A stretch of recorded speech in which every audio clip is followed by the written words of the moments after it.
toi vähän lisää kurkkuja tänne kesäkeittiön jääkaappiin, mihinkä kerään kaikki säilyttävät nyt alkuun. Ja sitten vielä yhdellä kertaa vien sitten tuonne kellariin, maakellariin. Satohan tuntuu vähän kauttaaltaan aika vaisu tänä vuonna. Kaikki tietää sää, mikä on ollut. Ja nyt täällä meilläni on ollut nivileitä öitä, että tuolta suolta on hiipinyt halla ja siellä on lehdet kärvistynyt, että en tiedä saadaanko sieltä enää mitään. Mulla on ollut 3-kertaiset harsot päällä, että yön aikana ja sitten jos on tämmöinen aurinkoinen päivä niin kuin tänään, niin sitten mä oon ottanut ne harsot päiväksi pois. Mutta katsotaanpa paljonko siellä kaapissa nyt on.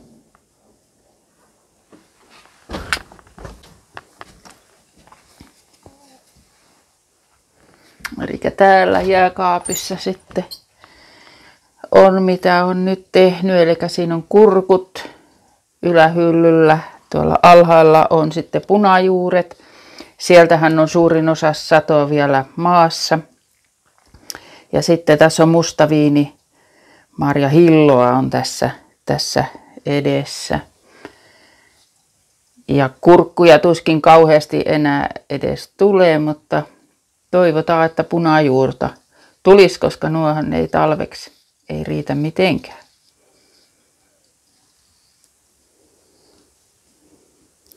Kanat on löytänyt hyvän paikan täältä kesäkeittiön alta.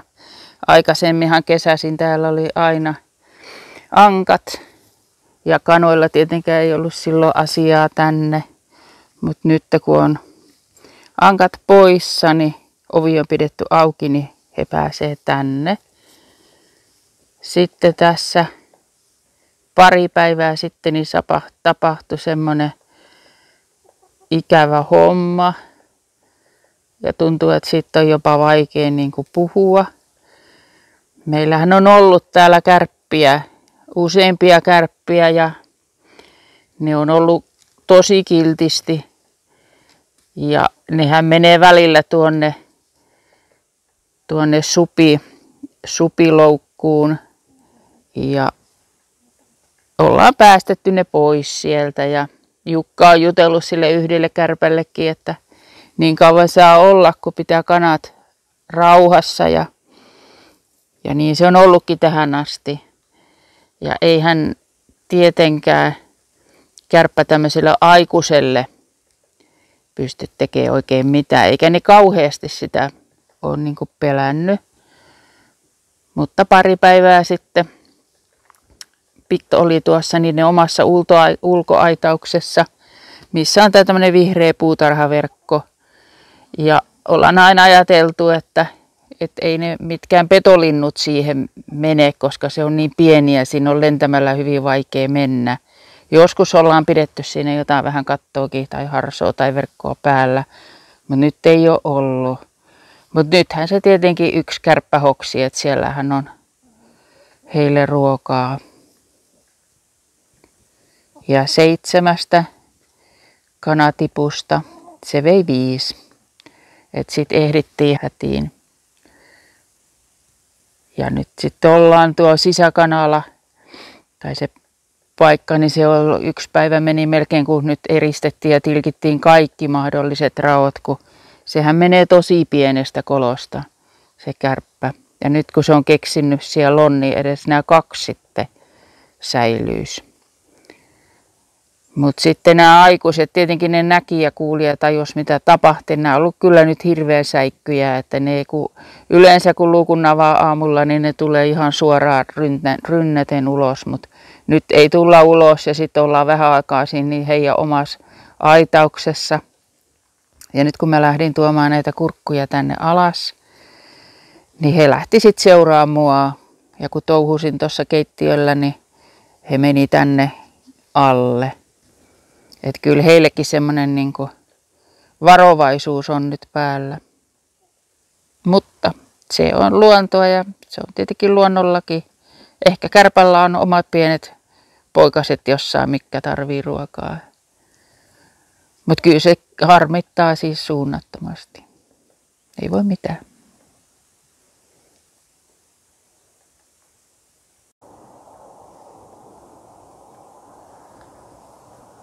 Tähän kaareen on hakenut semmosia hyviä nopeasti kasvavia ja kukkivia kasveja ja nyt keksin tän sitten puusupavun ja tietenkin tiesinkin, että ei nyt välttämättä täällä mitään palkoja, sitten papupalkoja siitä tee, eikä niin kuin ole tehnytkään, mutta on ihan tyytyväinen tähän, että on saanut tämmöisen natin sisääntulon. Ja kuten tuosta huomaa, niin siihen on kylmä jo iskenyt. Siinä on kaikki lehdet alkaa olla jo kellastua ja mennyt huonoksi. Syksy on täällä.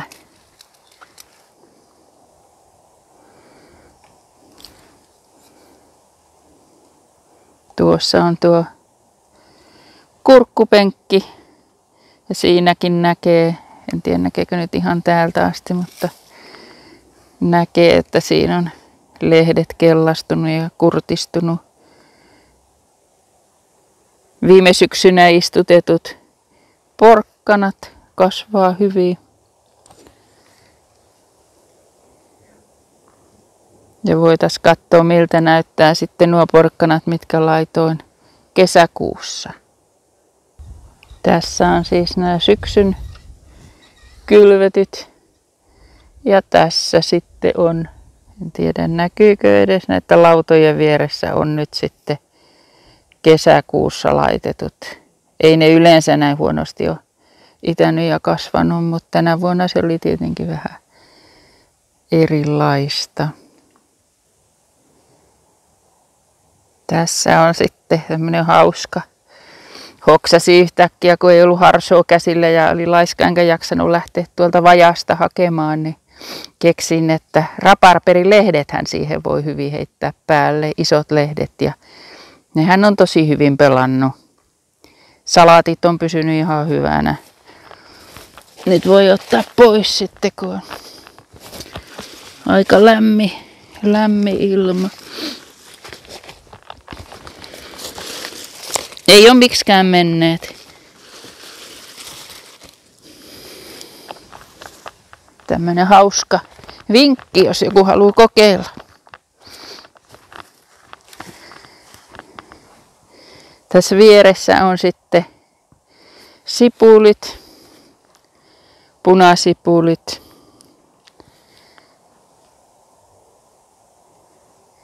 Ja tuolla perällä oikealla, saadaanko tämä käännettyä. Siellä näkyy sitten nuo tavallinen ruokasipuli. Keltasipuliksi, kun sitä nyt sanotaan. Niin tänään olisi kyllä nyt tämmöinen lämmin ja hyväpäiväinen ottaa. Ja varsinkin nuo ruokasipulit, että näähän on hyvin vielä tanakoita ja hyviä nämä punasipulit. Se on kyllä jännä, että joka ikinen punasipuli alkoi tekemään kukkasta, että niitä kukkavanoja on saanut joka päivä poistaa. Ja koittanutkin, että se ei ehtisi kaikkia laittaa siihen kukan kasvattamiseen, vaan siihen sipulin kasvatukseen. Otetaanpa siitä toinen sipuli vielä. Äsken otin yhden sipulin, niin otetaan vielä toinen sipuli siitä. Tuo vaikka tuosta noin. Ja siinä näkee, että siinä on tuosta otettu tuo kukkanen pois. Ja tuolta. No ihan hyvän kokoinen on tämäkin sitten. Ja tässä on tämä ensimmäinen, minkä otin. Niin molemmat on ihan hyvän kokoisia sipuleita. Kaunis väri.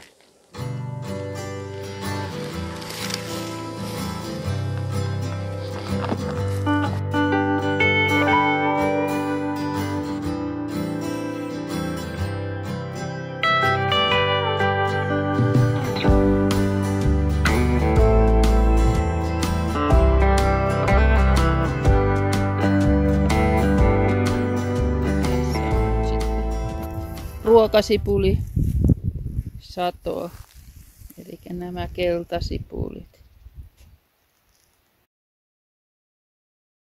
Ja täällä on sitten vielä lisää. So, Susie, looks like a nice catch today.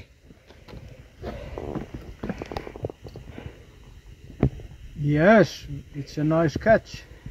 We get 5 now in the nets, what we have few hours.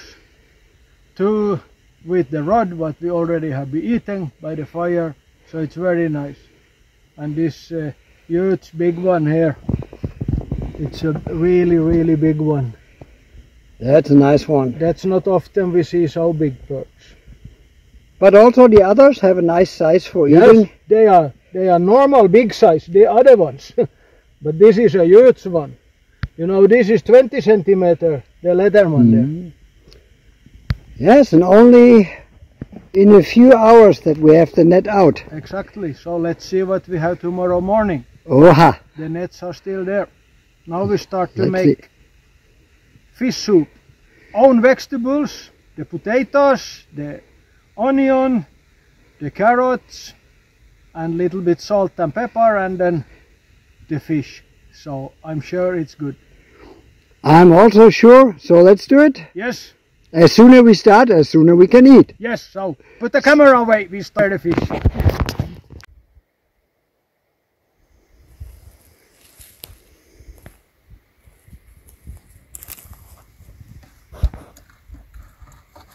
Tämmönen vähän komiampi ahvene tuli tuolta.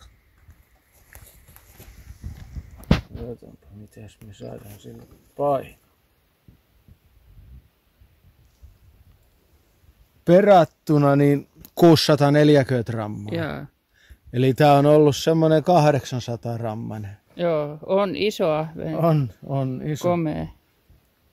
Suuri mitä tänä kesänä tullut. Niin, Ja se mikä karkas kitkalla, niin se oli lähes 2 kertaa tän kokoinen. joo. Ja tää oli kämpällä. Tämä tuli Sallasta. Mm.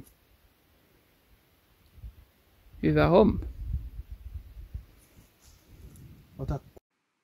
Kuulun omavaraisuus-blogi-porukkaan ja joka kuukauden ensimmäisenä sunnuntaina kirjoitetaan yhteisestä aiheesta. Tässä kuussa kirjoitetaan päivä ilman sähköä. Käyppä lukemassa.